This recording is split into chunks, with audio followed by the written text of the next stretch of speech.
Yo.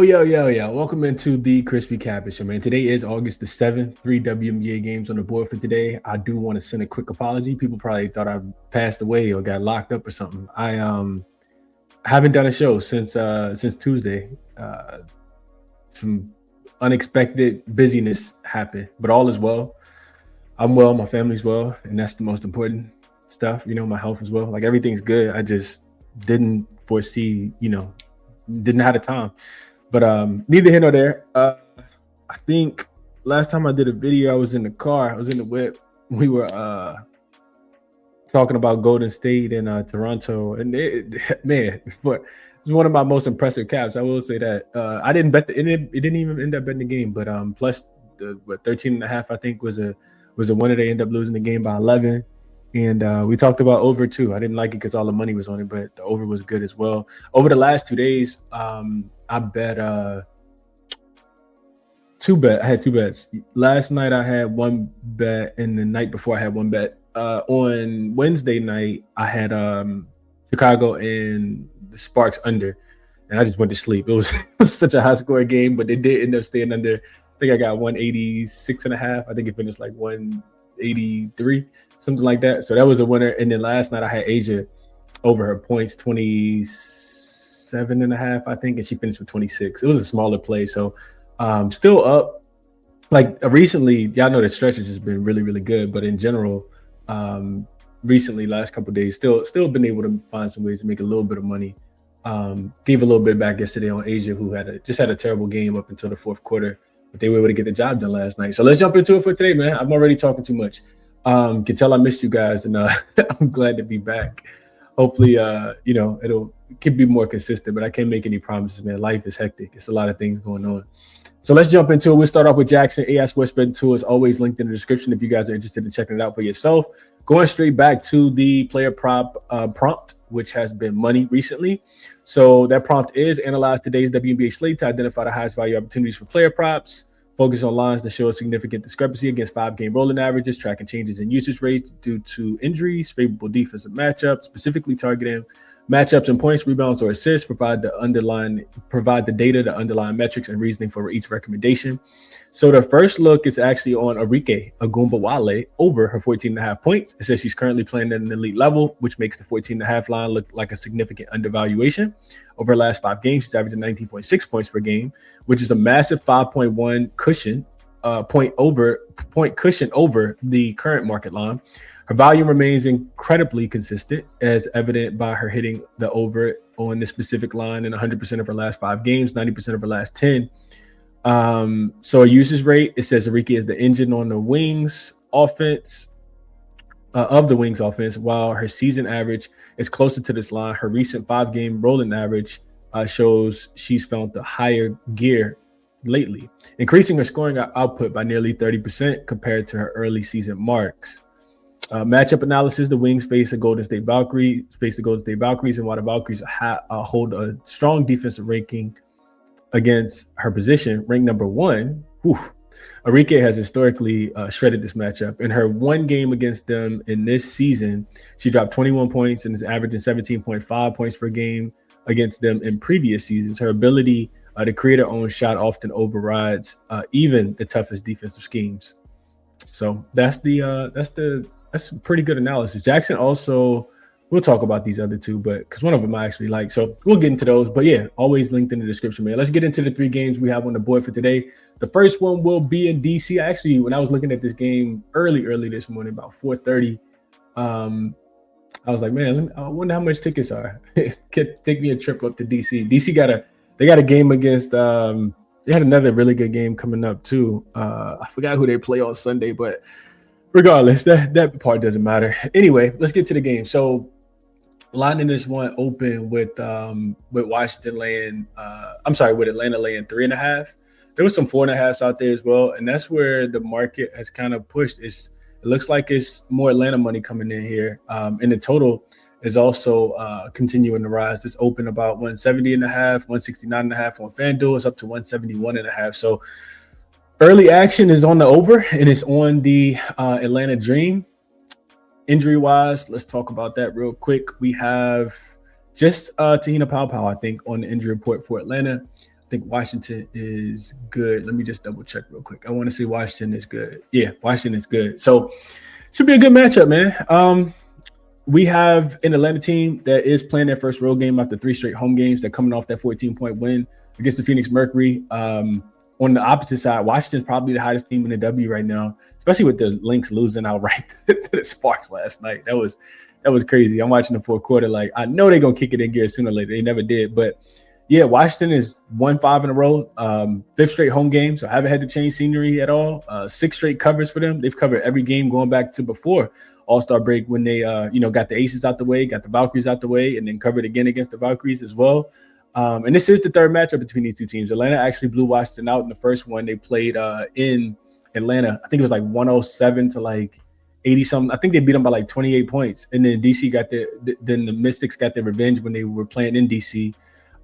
They beat them they beat this Dream Team 81-76. And it's important to note that they were playing a little bit better at the time, but not good as they're playing right now. And Sonia Citron didn't even play in that game that Washington won. They won that game outright, and they were getting 8.5 points as home dogs. That was the most recent matchup. So, I mean, this one kind of looks, really black and white, man. Like, I don't think it's too much gray area here. If you want the Washington Mystics, I couldn't talk you off of them. It's really hard. You got an Atlanta team that's 5-8 when they land points on the road this season, just 38%. In their last 6 that they've laid points, they're 1-5 against the spread, and they've lost 4 of those outright as well. So this is not a good Atlanta team on the road. I know that they're gaining some momentum. I think they've won 5 of their last 6 outside of the beatdown they did to the Las Vegas Aces. Nice bounce back win against Phoenix the other day. But Washington is so hot right now, man. Washington, of course, getting points at the crib, still the most profitable angle that you can bet all season. They're now 8-1 against the number. After that comeback win against the Dallas Wings. I think they were down by like double digits going into the fourth quarter and outscored the Wings by 14 or 16, I think, to win that game. So they're 5-4 straight up when they've been getting points at the crib as well. So not only do they cover games, they have won more than they've lost as well, including 3 straight in this spot. So it's really difficult to want to fade the Wings at the crib. I looked at the Wings. The Mystics at the crib. I looked at the Mystics coming off a win.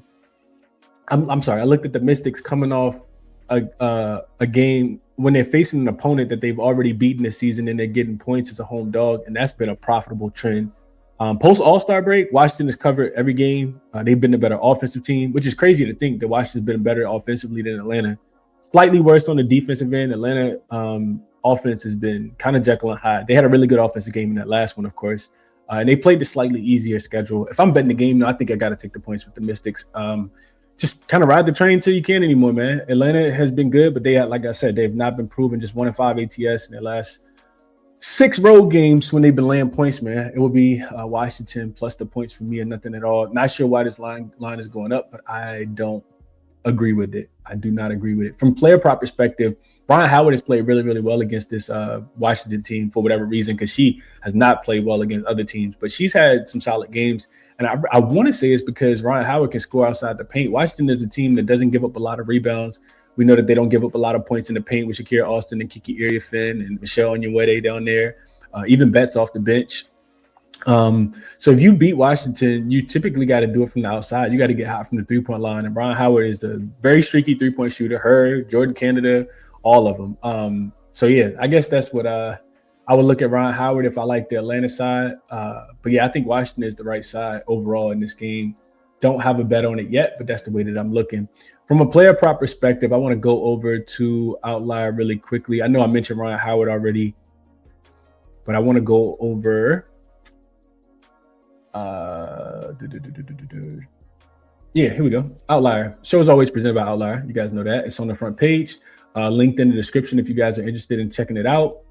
But yeah, from a player prop perspective, I think Angel Reese is in a very interesting spot. Both of these are, 2 of the top 3 rebounding teams, top 3 in rebounds allowed as well. Angel Reese, rebounds and assists is an interesting look here. So last 10 games, you can see that she's right above this number of 13.5, which is where the line is set today. And she's over at 8 of 10, right? You can see that head-to-head. They played once this season. She did go over the number. You can see that right here. And she just had a really good track record against them. Of course, these games came when she was on the Chicago Sky. But when she played against them earlier, 13 rebounds and 3 assists as well. So Even when Angel Reese plays against teams that can rebound the ball well, which you can see that, I said this already, but the Mystics are the second best rebounding team in the league, and they give up the third fewest assists. Angel Reese continues to go out there and just, do what she does, man. Attitude, kind of stinky, but as far as her play, man, she's very, very solid. So a look at Angel Reese over her rebounds and assists, I think, is solid in this game. Rebounds sitting at 11.5. You can see that she's been over in 5 of her last 7 games, 3 of her last 4 as well. So I think this is what I would be looking to in this game. As long as she can stay out of foul trouble, this would be a pretty good spot. And she's been handling the ball a little bit more as well. So that's the player prop look in that game. Let's jump back over to the main screen and get to the next one. So next up, hold on. I'm a little I might need a tutorial on how to do this, man. It's been 2 days since I did a show. Bear with me. All right, let's go to the next game now, which is Phoenix and Connecticut. A game we played in Connecticut, of course. This line open 5.5, and the total open 172.5. Total starting to take some over money in Connecticut, and Phoenix starting to take some money as well in this spot. So injury report, I did see that Aaliyah Edwards is off for Connecticut. You like to see that with her being back. Brittany Griner is listed as questionable.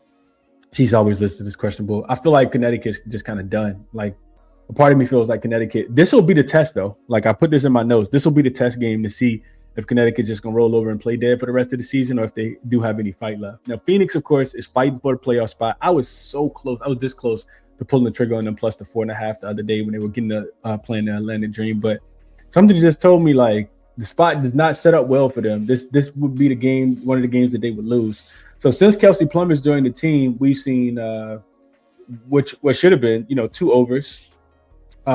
We've seen some really good offense from this Phoenix team, and not so good defense. They played a Chicago team, almost gave up 100, and then they played Atlanta and gave up almost 100 as well. I think they gave up 96 in that game. So defensively, they haven't been great. But Connecticut is the worst offensive team in the WNBA post All-Star break. So for Phoenix, this is the third game of a 5-game road trip. They're coming off, of course, that 14-point loss to Atlanta. And they need to stack wins. They need every single win. And they need other teams to look out for them as well. Like, they need Atlanta to win today. They need Washington to start losing some games so that they, have a chance to make the playoff push. I think, with the addition of Kelsey Plum, this is just going to be an over team, in my opinion, to bet on. Phoenix is going to be able to score. I would imagine that they're going to push pace. Kelsey Plum comes in. Her minutes are going to get increased. She'll be off of minutes restriction soon as long as she can stay healthy. And Kalia Copper is still balling, like still hooping. And now you got Alyssa Thomas. DeWanna Bonner gets to play a little bit lesser of a role with Kelsey Plum being there. So I think Phoenix overs make a lot of sense, man. Connecticut, they do have a big rest advantage. I think it's 1 day of rest of 4 in this spot. I'm sorry. Yeah, 1 day of rest of 4. But they've lost 5 straight. They haven't covered any of them. And it's their first game home off a 16 road trip. So some things kind of working against Connecticut in this spot. This is Alyssa Thomas coming back to her old stomping grounds, the Connecticut Sun. Same thing for DeWanna Bonner as well. So my notes, a couple things I looked at in my notes actually tell me under. I don't want to play under, but I had some couple systems, a 61% system on the under in this spot. And the spot where if I add after the All-Star break, it actually goes to 67%. The only thing I can think of that want to make me take an under is that if Brittany Griner comes back, of course, the pace slows down a lot. And that the Connecticut Sun are actually 8-2 to the under when they're home dogs this season. So for whatever reason, they've been able to play some defense in this spot. Not in general, though, like not recently, but we haven't seen them play a home game in probably about a month.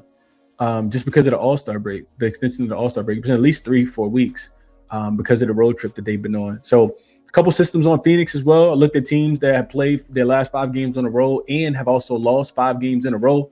So 1-4 phase spot, not a big sample, of course, but 1-4 phase spot of Connecticut here. Even teams that have played 5 games in a row on the road but didn't have 3 days of rest in this spot, I kind of looked at that as well. They also don't do well, just 2-5 ATS. And post All-Star break, Phoenix is Connecticut. I just mentioned this. They're the worst team. They're 4th worst in defensive rating, 2nd worst in net rating. They're fouling at the 3rd highest rate. They're giving up a ton of offensive rebounds. And now you're without, you get Aaliyah Edwards back, but you could potentially be without Brittany Griner. and you're probably your best rebounder. I don't even say probably, definitely your best rebounder. Olivia Nelson-Odoi is still there, but Nisha Morrow, in my opinion, is their best rebounder, and she's gone now. Of course, she's in Toronto. So, and they're allowing the third most points while scoring the fewest. So, Connecticut, I do think, is the right side. Don't really want to lay too many points with them because they haven't proven they can get, a lot of stops. But Connecticut also just – Phoenix is the right side. I'm sorry if I said that wrong. But Connecticut, like I said, we'll learn a lot about them. See if they, just going to just roll over and play dead for the rest of the season. 7-3, ATS is home dogs this season. I know it looks super easy to take Phoenix. Maybe just the over. Maybe a Phoenix team total over, thinking that they can score the ball, push the pace would be my thoughts in this game. I do like Alyssa Thomas in this spot. Her assists, I think, are something that should definitely be taken into consideration. I do think she can get a double-double in this spot. 8.5 is the number. She should be able to get a double-double, maybe even a triple-double. We'll see, how they guard her and who they put on her. But I expect this game to be played with a lot of pace. I think Phoenix is going to be playing really, really fast. So that's my thought process on that game. And then last but not least is Golden State and Dallas. So line in this one was 1.5 in favor of the Dallas Wings. It looks like right now still 1.5. Total, it went up to 163.5. It looks like it's coming back down now. Excuse me, to 162.5 on a couple books. As far as injury report in this one, I did see Alicia Clark on there listed as questionable. And I think that's it. Yeah, Golden State's good. Dallas is good. So Golden State, man, they've been playing around with their food a little bit. 4 straight overs for them. Not the greatest defensive team that we have been seeing from the Valkyries in general. But they did win back-to-back games against Toronto just now. And but they only won in 4 ATS in their last 5. And again, that's because of their defense. They're just allowing teams to score. Now, Dallas on the opposite side of that, just kind of Jekyll and Hyde, man. Dallas has not been – one thing I wanted to look up, I had this in my head, but I never wrote it down. I'm going to just look at this real quick. It'll take me 5 seconds. I wanted to look at the Wings when they're playing against opponent who have a greater win percentage than them. So they're 6-4 straight up and 6-4 against the spread. If their opponent win percentage is better than theirs, they beat the Liberty, lost to the Lynx, lost to the Aces, beat the Aces. And these games are 6-4 to the under. If we add to their home 3-1 straight up, 3-1 against the number, 1-3, 3-1 to the under. So this trend says that you want to take the Wings. The Valkyries are the better team. But what I had in my notes, man, was like Golden State does seem a little untrustworthy as of late. They did win the earlier matchup. They beat this Dallas team 91-80. That game, of course, was played in Golden State, and Golden State was laying 3.5. Game did go over to 164.5 total as well. But I was looking back through that game. Both teams shot really well from the three-point line. I think both teams shot 40% from the three-point line. That game finished 171. I kind of feel like we see some defense in this spot. My play was initially on the under. Dallas is a home favorite, 6-2 to the under. We know about the Valkyries. They have potential to play some defense, even though they haven't been playing any recently. The only game we've seen them post All-Star break on the road, they did get smoked, and they lost that game outright to Phoenix. Yeah, to Phoenix. And the Wings are coming off a loss. They beat the Connecticut Sun at home before losing to the Washington Mystics, and before they beat Connecticut, they also lost to the Mystics. So they've just been really struggling, in my opinion, against really good teams. And I am still someone that thinks that the Valkyries defense is better than the Washington Mystics, of course. So if the Valkyries come in here, not playing around with their food, trying to get a win, I do think that they can win the game. They're 4-3 ATS, getting points on the road, including back-to-back wins outright against the Atlanta Dream and the Indiana Fever. This season, when the Valkyries have the rest advantage and they're playing road games and they're a dog, they're 3-0 straight up and against the number as well. And again, Dallas has really struggled this season against better teams. In their last 5 games, you just kind of look at the good teams that they played against. They lost to Atlanta, lost to Washington twice. So who was that? 3 losses, and then they beat the Portland Fire and the Connecticut Sun, which neither one of those are impressive. And I think if we look even deeper, I want to say, like, just going through their schedule, let's see. So they lost to Washington, beat Connecticut, lost to Washington, lost to Atlanta, beat Portland, just mentioned those. They did have an impressive game against New York where they took New York to overtime without Paige. But before that, they beat the Sparks and the Chicago Sky and beat the Toronto Tempo and the New York Liberty. So they haven't been as impressive lately. Just 1-3 in their last 4 games straight up.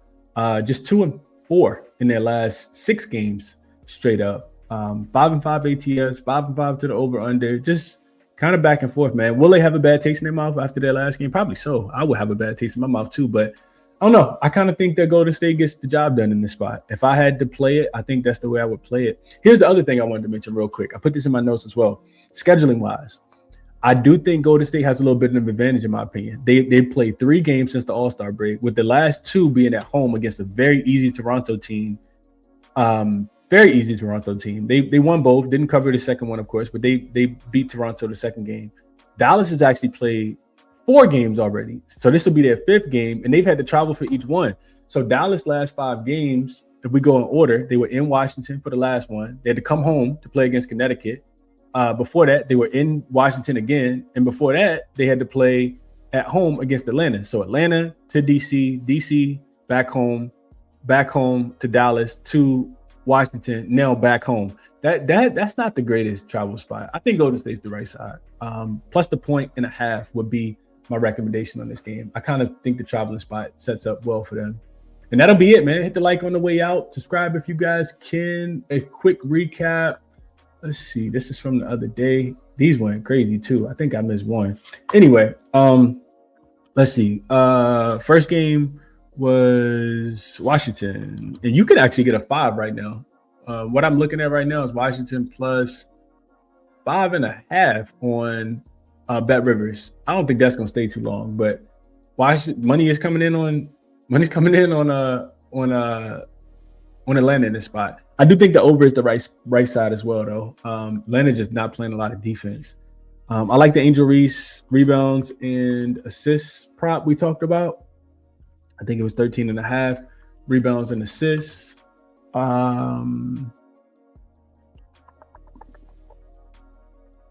Phoenix, and I think it would just be Phoenix team total over. But I do think wait for Brittany Griner. She's going to slow the pace down so much as she always does.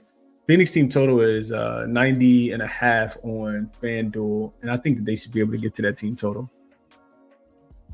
I don't see Phoenix playing a game and winning a game that's low scoring, in my opinion, with Kelsey Plum being there. I think she just helps the offense a lot and hurts the defense. In the last game, I like Golden State plus the 1.5.